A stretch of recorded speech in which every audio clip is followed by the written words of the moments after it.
Avis vascular centre మన దేశంలోనే the best varicose vein hospital. నమస్తే గురుగారు. వాగర్థావివ సంపృక్తౌ వాగర్థ ప్రతిపత్తయే జగతః పితరౌ వందే పార్వతీ పరమేశ్వరౌ.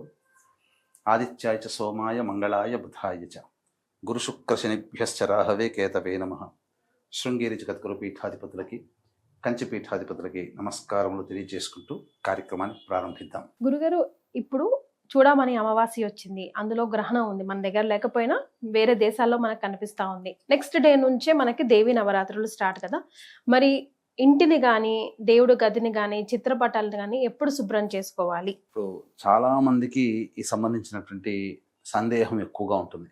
ఎందుకంటే అమావాస్య ఆదివారం అయింది, అమావాస్య వెళ్ళిన తర్వాత సోమవారం నాడే ఇంకా అందులో మహాలయ పక్షాలు పెద్ద అమావాస్య వచ్చింది కాబట్టి మనకు అనాదిగా వస్తున్నటువంటి విధానంగా చూసుకుంటే ఈ అమావాస్య మహాలయ అమావాస్య పితృదేవతలకు సంబంధించినటువంటిది.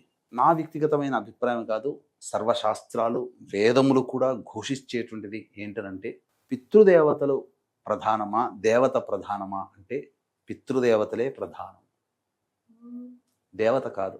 దేవతలు కూడా వీరి అనుగ్రహం ఉంటేనే అనుగ్రహిస్తారని అంటూ ఉంటారు మీరు ఎప్పుడు. పితృదేవతల అనుగ్రహం ఉంటే దేవతలను అనుగ్రహించే కాదు, దేవతల యొక్క అనుగ్రహం ఏదైతే ఉందో అది పితృదేవతలు సంతోషపడితేనే వస్తుంది, మనకు వస్తుంది. దేవతలు ఆగ్రహించిన పితృదేవతలు దాన్ని ఆపగలిగే శక్తి పితృదేవతలకు ఉంటుంది. మన దాకా ఒక షీల్డ్ లాగా అనమాట. ఓజోన్ పొర ఎట్లయితే మన భూమిని కాపాడుతుందో అలాగే పితృదేవతలు ప్రధానమా. అసలు పితృదేవతల గురించి ఎంత చెప్పినా తనివి తీరదు, వాళ్ళు ప్రధానమమ్మా. అందులో ఏమాత్రం సందేహం లేదు.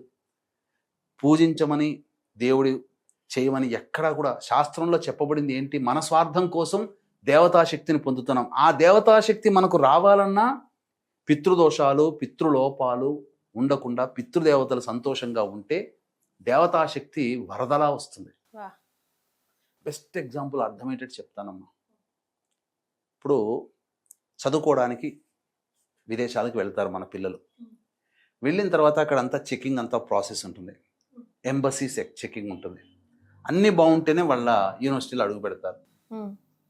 కానీ అధ్యక్షుడికి కూడా రైట్స్ ఉండవు. ఎంబసీ కనుక ఒకసారి రిజెక్ట్ చేస్తే అధ్యక్షుడు కూడా వేలు పెట్టలేడు. అంతేనా? అవునండి గురుగారు. అట్లాగే అధ్యక్షుడు అనేటువంటి వాళ్ళు ఎవరు? మనం కొలిచే గొప్పగా ఊహించుకునే దేవతలు. కానీ ఎంబసీ ఏంటి? పితృదేవతలు.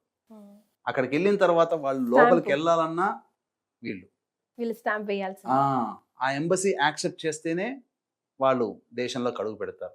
అలాగే అమెరికా అధ్యక్షుడుగా ఏం కలగ చేసుకున్నా ఏం కాదమ్మా. పోయినసారి మరి రాలేదా? పోయిన సంవత్సరం 250 మంది మన వాళ్ళకి రిటర్న్ వచ్చారా? ఎంబసీ రిజెక్ట్ చేసింది. అప్పుడు మోదీ వాళ్ళకి మంచి సత్సంబంధాలు ఉన్నాయి. అమెరికా అధ్యక్షుడు ఏమైనా కలగ చేసుకున్నాడా? చేసుకోలేదే. అంటే అక్కడ అధికారం ఫుల్ పవర్ ఎంబసీ. అలాగే మన మానవాళికి, ఈ భూమి మీద జీవించే మనుష్యులకి ఫుల్ పవర్స్ ఇవ్వాలి అని అంటే పితృదేవతలే కారణం. కాబట్టి ఇంతగా ఎందుకు చెప్తున్నా అంటే అమావాస్య పితృదేవతలకు సంబంధించి, అందులో మహాలయ అమావాస్య కాబట్టి శాస్త్ర ప్రకారం అనాదిగా వస్తున్నటువంటి ఆచారం ప్రకారం పితృదేవతలకి పెద్ద పీట వేయవలసిందే. ఆ రోజున పితృదేవతల ఆరాధన చేయాల్సిందే. మరి తెల్లవారే నవరాత్రులు ప్రారంభం కదండి, మేము ఎట్లానండి అంటారా? చేస్తావు. పొద్దునే 6 గంటలకు లేచే బదులు 3ంటికి లేవండి. లేచి ఇల్లంతా కూడా చక్కగా స్నానం ఆచరించి ఇల్లంతా తుడుచుకోండి. ఆ సూర్యోదయం అయ్యే అంటే పొద్దునే జపం పూజ చేసుకోవాలి, అమ్మవారిని పీఠం పెట్టుకోవాలి అనుకున్న వాళ్ళు 2 గంటల ముందరే లేచి అవన్నీ అప్పుడు సర్దుకోండి. అమావాస్య రోజున సర్దుకోకండి. నెక్స్ట్ డే సూర్యోదయం తర్వాతనే సూర్యోదయం లోపల 3 గంటలకు లేస్తే క్లీనింగ్ అయిపోవాలి. సూర్యోదయానికి పెట్టుకోవచ్చు. ముఖ్యంగా ఇది మనం చేయాల్సింది. కానీ ఒక అద్భుతమైనటువంటిది ఏంటంటే ఇది శరన్నవరాత్రులు, ఆశ్వీజ మాసం, శరదృతువు వస్తుంది. సాక్షాత్తు శుంభనిశుములని సంహరించినటువంటి అమ్మవారి యొక్క వృత్తాంతముగా ఉండేటువంటిది నవరాత్రులు కొలుస్తుంటున్నాం. చివరిగా రాజరాజేశ్వరి సంపూర్ణ అవతారం, అనేక రూపాల్లో అమ్మవారిని కొలుస్తూ ఉంటుంటాం. ఇక్కడ మనం గమనించాల్సిన ఒక అద్భుతమైన విషయం, అది నేను అనుభవించి ఆనందించిన విషయం అందరికీ తెలియజేయాలి. ఇక్కడ ఏంటనంటే అమ్మవారు కరుణించే సమయము ప్రదోషకాల సమయం. నవరాత్రులు ప్రదోషకాలం.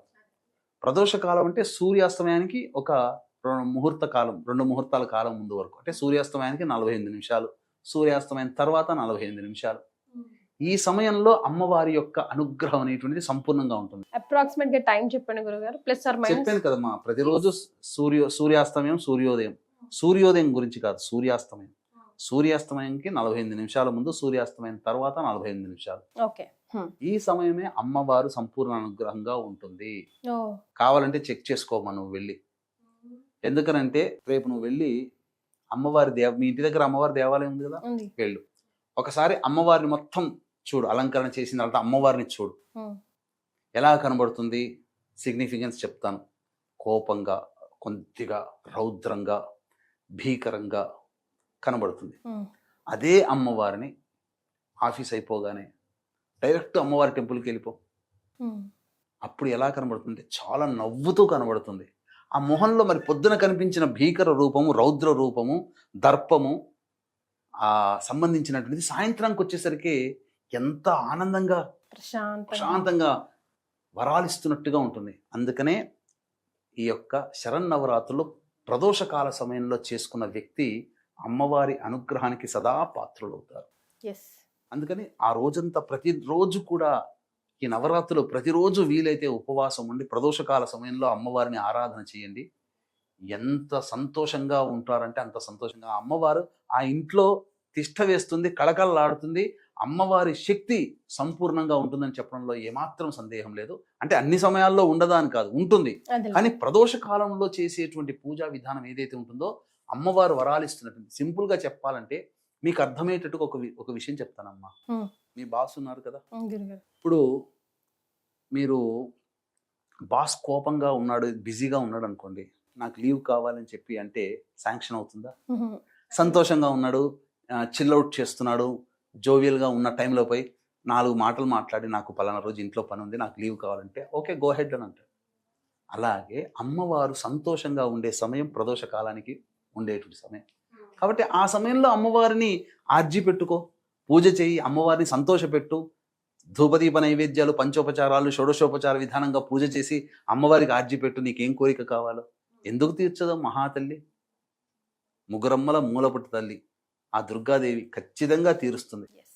సో ఈ రోజు ఈ వీడియోలో నవరాత్రులకు సంబంధించిన అనేక ధర్మ సందేహాలు గురుగారు అయితే నివృత్తి చేశారు.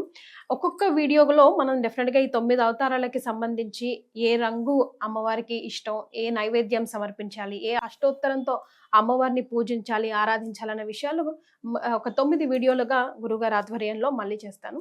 ఇప్పటికైతే రెగ్యులర్ ధర్మ సందేహాలు నవరాత్రులకు సంబంధించి గురుగారు ఆధ్వర్యంలో నివృత్తి సమాధానాలు తెలియజేశారు. చాలా సంతోషం గురుగారు, ధన్యవాదాలు. సర్వం శ్రీ మమహేశ్వర పరబ్రహ్మార్పణమస్తు.